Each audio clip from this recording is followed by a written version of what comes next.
नमस्कार दोस्तों, स्वागत है आप सभी को मेरा चैनल में। तो चलिए आज के इस वीडियो में जाने काली के विभिन्न काली के रूप, जिनमें दक्षिण काली, शमशान काली, भद्रा काली और महाकाली प्रमुख है। हिंदू धर्म में अपना विशेष स्थान रखते हैं। इस लेख को पढ़कर इन रूपों को विस्तार से समझे। काली शब्द का अर्थ है काल का पत्नी और दक्षिणा काली भगवान शिव प्राकृतिक आर्थिक महाभूत है। अस्तित्व कंकाल आदि उज्जवल वर्ण सतह गुण के बदक है। संसार में महाभूत शिव सबमुंड आदि के रूप में तथा अस्तित्व कंकाल आदि सतह गुण के रूप में उपस्थित रहते हैं। भगवती का यह रूप दक्षिणा काली क्यों कहलाया अथवा दक्षिणा काली शब्द का भावार्थ क्या है, इस संबंध में शास्त्र ने विभिन्न मत प्रस्तुत किए हैं, जो संक्षेप में इस प्रकार है। दक्षिणा काली निर्वाण तंत्र के अनुसार दक्षिण दिशा में रहने वाले सूर्य पुत्र जम काली का नाम सुनते ही भयभीत होकर दूर भाग जाता है, अर्थात वह काली उपासकों को नरक में नहीं ले जा सकता। इसी कारण भगवती को दक्षिणा काली कहते हैं। अन्य मतानुसार जिस प्रकार किसी धार्मिक कर्म की समाप्ति कर दक्षिणा फल की सिद्धि देने वाली होती है, उसी प्रकार भगवती काली भी सभी कर्मों फल की सिद्धि प्रदान करती है। इसी कारण उनका नाम दक्षिणा है। देवी वर देने में अत्यंत चतुर है, इसीलिए उन्हें दक्षिणा कहा जाता है। सर्वप्रथम दक्षिणा मूर्ति भैरव ने इनकी आराधना की थी, अतः भगवती को दक्षिणा काली कहते हैं। पुरुष को दक्षिण तथा शक्ति को बमा कहते हैं। वही बमा दक्षिण पर विजय प्राप्त कर महामोक्ष प्रदायिनी बनी। इसी कारण तीनों लोक में उन्हें दक्षिणा कहा गया है। काली उपासकों में सर्वाधिक लोकप्रिय भी भगवती दक्षिणा काली ही है, जो काली के रूप में प्रमुख भी मानी जाती है।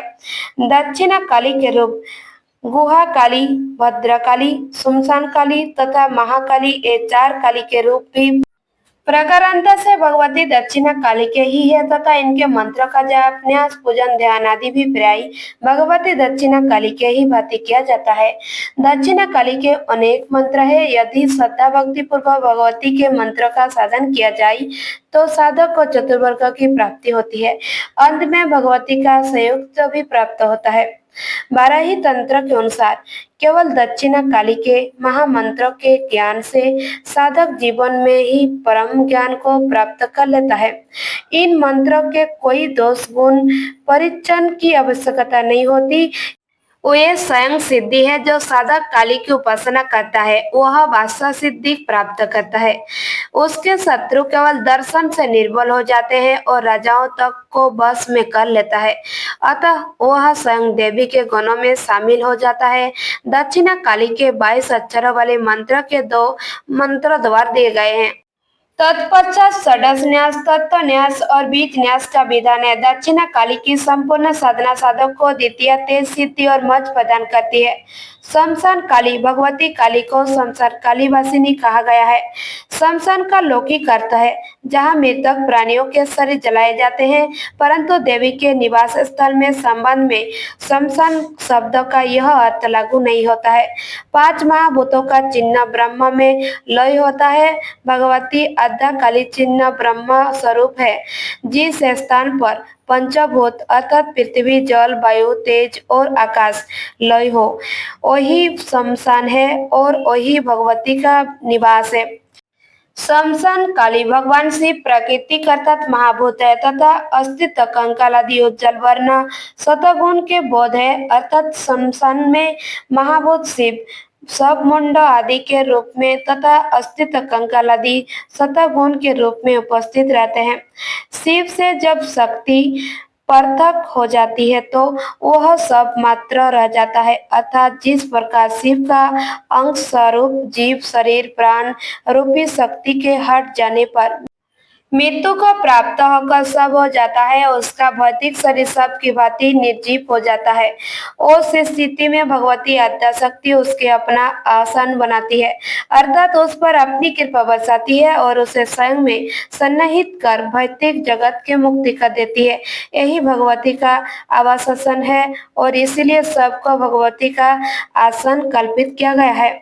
बाराही तंत्र में शमशान काली की उपासना को अत्यंत गोपनीय माना गया है। कहा गया है कि इनकी साधना बिना दीक्षा और गुरु परंपरा के करना घातक हो सकता है। यह देवी तंत्र मार्ग के लिए महामंत्र शक्ति का स्वरूप है। उन्हें ही तामसिक काली कहा गया है। यह अविद्या को नष्ट कर परम विद्या का द्वार खोलती है। बौद्ध धर्म पुराण में उल्लेख मिलता है कि शमशान काली की उपासना केवल उन्हीं को करनी चाहिए जो भोग और भय दोनों को जीत चुके हो। उनकी उपासना से रोग, शत्रु, तांत्रिक बाधाएं और मृत्यु का भय समाप्त हो जाता है। शमशान काली के साधक काम, क्रोध, भय, घृणा, लोभ, मोह, अहंकार यह सब अपने अधीन कर लेते हैं। भद्रकाली इन्हें दक्षयज्ञ विनाशिनी के रूप में जाना जाता है। शिव पुराण के अनुसार सर्वप्रथम इनकी उत्पत्ति तब हुई जब देवी सती ने अपने पिता दक्ष के यज्ञ में अपमानित होकर आत्मदाह किया था। तब भगवान शंकर ने दक्ष, उसकी सेना और वहां उपस्थित उनके सभी सलाहकारों को दंड देने का ठान लिया और वही उन्होंने अपनी एक जटा को निकालकर रोष पूर्वक उसे पर्वत के ऊपर दे मारा, जिससे महाबली वीरभद्र उत्पत्ति हुई। भद्रकाली और एक दूसरी जटा से भगवान शिव ने भद्रकाली को उत्पत्ति किया, जो बड़ी भयंकर दिखाई देती थी और करोड़ों भूतों से घिरी हुई थी। क्रोध से भरे हुए भगवान शिव ने वीरभद्र और भद्रकाली से कहा कि तुरंत जाओ और दक्ष का यज्ञ नष्ट कर दो, और वहां इन दोनों ने ही बड़ी क्रूरता से दक्ष का यज्ञ नष्ट कर वहां उपस्थित सभी देवों को दंड दिया था। विभिन्न कल्पों में देवी दुर्गा के विभिन्न रूपों द्वारा असुरों का वध वर्णित है।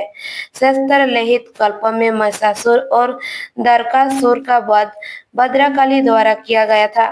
यह तत्व कुछ शक्त ग्रंथों और स्थानीय परंपराओं में मिलता है। तथापि देवी महात्म्य महिषासुर मर्दिनी का एक एकीकृत रूप वर्णित है। प्रत्येक कल्प में देवी की लीलाएं विभिन्न विभिन्न रूपों में प्रकट होती है। कुछ शक्त आगमों में देवी दुर्गा के 3 प्रमुख तामसिक रूपों उग्र चंडा, भद्रकाली और कदायनी का उल्लेख मिलता है।